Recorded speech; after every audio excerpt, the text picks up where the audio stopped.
Саламатсыздар ма, құрметті білім алушылар? Мен құқық кафедрасының аға оқытушысы, құқық магистрі Қуатбек Гүлнар Қуатбекқызымын. Біздің пәніміз Қазақстан Республикасының конституциялық құқығы деп аталады. Бүгін біздің дәрісіміз бірінші дәріс, тақырыбы Қазақстан Республикасының конституциялық құқығы, түсінігі, пәні және әдістері деп аталады. Дәрісіміздің жоспарына тоқталатын болсақ, 5 сұрақты қарастырамыз. Ол конституциялық құқықтың түсінігі және пәні, конституциялық құқықтың әдістері, конституциялық құқықтық нормалардың түсінігі, конституциялық құқықтың қайнар көздері және конституциялық құқық жүйесі мен оның заң ғылымдар жүйесіндегі алатын орны туралы айтамыз. Конституциялық құқық Қазақстан Республикасының ұлттық жүйесінің басты саласы болып табылады. Конституциялық құқық құқықтың басқа салалары сияқты заңдық нормалар жиынтығын құрайды. Олар ортақ белгілермен анықталған, сонымен қоса құқықтың басқа салалары нормаларымен ерекшеленетін ішкі бірлікпен сипатталады. Конституциялық құқықтың құқықтық саласы ретінде, ғылым ретінде және оқу пәні ретінде қарастырамыз. Құқықтың кез келген саласымен реттелетін қоғамдық қатынастар оның пәні деп аталады. Қазақстан Республикасының конституциялық құқығы Қазақстан қоғамының барлық құрылымының негізін құрайтын қатынастарды реттейді және мемлекеттік билікті ұйымдастыру, оны жүзеге асырумен тығыз тікелей байланысты болады. Сонымен қоса конституциялық құқық адам мен мемлекет арасында пайда болатын негізгі қатынастардың барлық кешенін реттейді. Конституциялық құқықтың пәнінің басты ерекшелігі оның нормалары өзінің айтылған салалардағы негізгі қарым-қатынастарды реттейтіндігінде болып табылады. Бұл пән құқықтану мамандығында оқитын білім алушылар үшін басты пән болып табылады. Конституциялық құқықтың басқа құқық салалары сияқты өзіне ғана тән әдістері бар. Конституциялық құқықтың әдістері ол мемлекеттік қоғамдық қатынастарды реттейді. Соның ішінде ең көп кездесетіні ол 4 әдіс. Ол міндеттеу әдісі, тыйым салу әдісі, рұқсат ету әдісі және тану әдісі. Бұл әдістер конституциялық нормалардың барлығында кездесіп жатады. Міндеттеу әдісі дегеніміз мемлекеттік органға сияқты жеке тұлғаларға да қатысты. Олар барлық қызмет салаларында қолданылады. Мысалы, Қазақстан Республикасының конституциясында мемлекеттік органдар, қоғамдық бірлестіктер, лауазымды адамдар және бұқаралық ақпарат құралдары әрбір азаматқа өзінің құқықтары мен мүдделеріне қатысты құжаттармен, шешімдермен және ақпарат көздерімен танысу мүмкіндігін қамтамасыз етуге міндетті деп жазылған. Яғни норманың өзінде міндеттеу әдісі екендігі нақты көрініп тұр. Тыйым салу әдісіне келетін болсақ, конституциялық құқықта тыйым салу әдісі де қолданылады. Бұл әдіс көбінесе мемлекеттік органдарға, қоғамдық құрылымдарға қатысты қолданылады және де азаматтарға қатысты шектеулі жағдайларда қолданылуы мүмкін. Оған мысал ретінде Конституцияда көрсетілген келесі норманы айтуымызға болады. Яғни саяси себептер бойынша азаматтардың құқықтары мен бостандықтарын қандай да бір түрде шектеуге жол берілмейді дейді.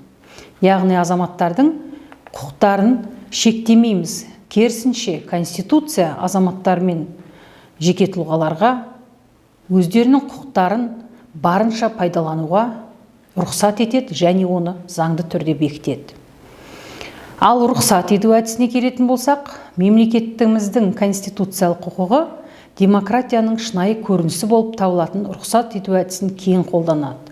Бұл әдіс көбінесе адамның және азаматтың мәртебесін белгілеу үшін қолданылады. Мысалы, әркімнің заңмен белгіленген басқа реттен Қазақстанның аумағында еркін жүріп тұруын және тұратын орнын еркін таңдауын айтуға болады. Сондай-ақ еңбек ету таңдауын, осының барлығын рұқсат ету әдісіне жатқыза аламыз. Тану әдісі өзінің аты айтып тұрғандай, тану, мойындау деп әртүрлі әдебиеттерде әртүрлі мағынада кездесіп атауы мүмкін, бірақ бұл да өзгермейтін және конституциямызда ең көп кездесетін әдістің бір түрі. Яғни тану әдісі бұл әдіс объективті фактордан, адамдардың табиғи құқықтарын заң тұрғысынан танудан туындайды. Мысалы, адам құқықтары мен бостандықтары әркімге тумысынан жазылған. Олар абсолютті деп танылады. Бұл да конституцияда бекітілген. Бұл құқықтардан оларды ешкім айыра алмайды. Заңдар мен өзге де нормативті құқықтық актілердің мазмұны мен қолданылуы осыған қарай анықталады деп көрсетілген. Осы әдістер сіздерге түсініктірақ болса, онда әрі қарай конституциялық құқықтық нормалардың анықтамасына және олардың құрылымына қарай көшейік. Конституциялық құқықтық нормалар дегеніміз негізгі қоғамдық қатынастарды реттеуші нормалар. Олар мемлекеттік билікті және қоғамды басқаруды ұйымдастыру бойынша мемлекет, жеке тұлға және қоғам арасындағы қарым-қатынастардың мән маңызын құрайды. Конституциялық құқықтық нормалардың негізгі бастаулары Конституция және Қазақстан Республикасының конституциялық заңдары болып табылады. Конституциялық құқықтық нормалар құрылтайшылық және жалпы реттеушілік сипатқа ие. Бұл конституциялық құқықтық нормалар қоғамның конституциялық құрылым негіздерін, мемлекеттік билік органдардың құқықтық мәртебесін белгілейді дегенді білдіреді. Ал олар өз кезегінде адам және азаматтың құқықтық мәртебесін анықтайды. Конституциялық құқықтық норма құрылымдық ерекшелігімен ерекшеленеді. Гипотеза және диспозиция бар жағдайда көп ретте санкция болмайды. Сонымен қоса, қажетті жағдайларда оларды конституциялық құқықтық жауапкершілік жайында айтылады. Конституциялық құқықтық нормалар құрылтайшылық сипатымен ерекшеленеді. Конституциялық құқықтық нормалар бастауыш нормалар болып табылады және басқа нормаларды құру үшін жағдай жасайды.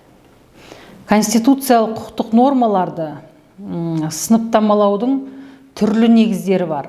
Біріншіден, олар ең алдымен заң күші бойынша ерекшеленеді, яғни мейлінше маңызды нормаларға жатады. Маңызы жөнінен конституциялық заңдарда бекітіледі. Одан әрі заң күші бойынша Қазақстан Республикасы президентінің заңдары мен жарлықтарын айтуымызға болады.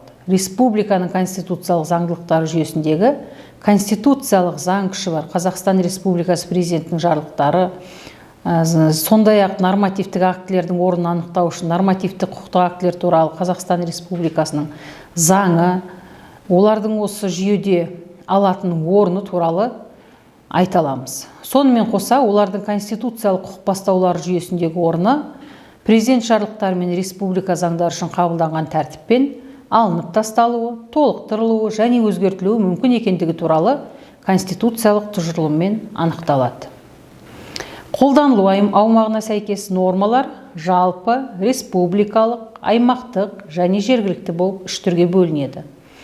Жалпы республикалық конституциялық құқықтық нормалардың қолданылуы республиканың барлық аумағына таратылады.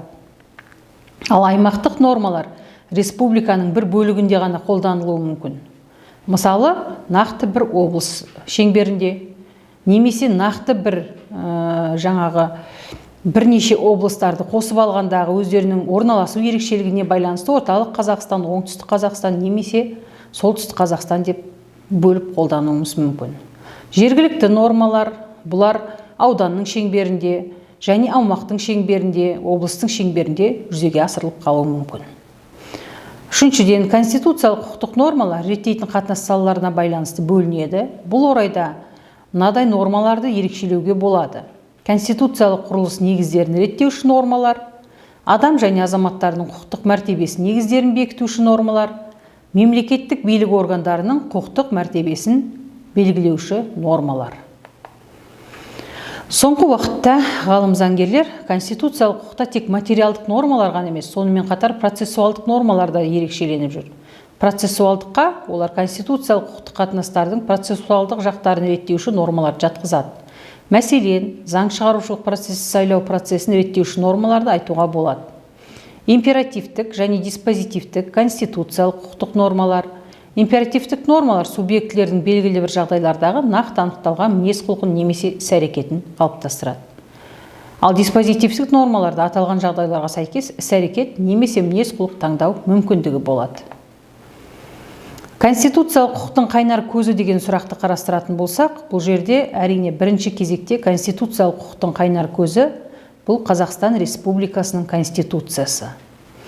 Конституциялық құқықтың қайнар көздері нысандары бойынша маңызы жөнінен де сән салалы болып келеді. Қазақстан Республикасы конституциялық құқықтың негізгі қайнар көзі конституция болып табылады. Одан кейін конституцияның жоғары заң күші барлығымен республиканың барлық аумағында тікелей әрекет ететіндігімен түсіндіріледі. Барлық басқа бастаулар Конституция нормаларынан шығады және Конституцияға қайшы келмеуі керек.